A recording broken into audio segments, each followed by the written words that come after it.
అక్క మన ముగ్గురికి సరిపోయేంత ఎక్కువగా పెట్టి పంపించింది, కాబట్టి మన ముగ్గురం తిందాం.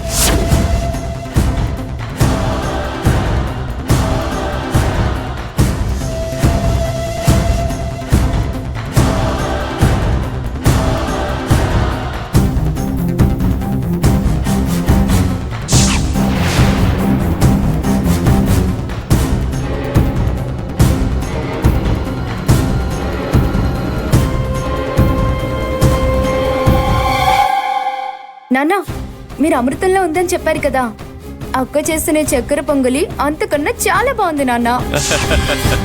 అవును నాన్న, నా లైఫ్లో ఇంత టేస్టీ చక్కెర పొంగలి అసలు తినిందే లేదనుకో. అవును, ఇది తేవడం మీ అమ్మ చూడలేదు కదా? ఆహా, లేదు నాన్న, అమ్మ హాల్లో లేదు. ఒకవేళ ఉన్నా అమ్మ కనిపెట్టకుండా హెల్మెట్లో పెట్టుకుని మరీ తీసుకొచ్చేసా.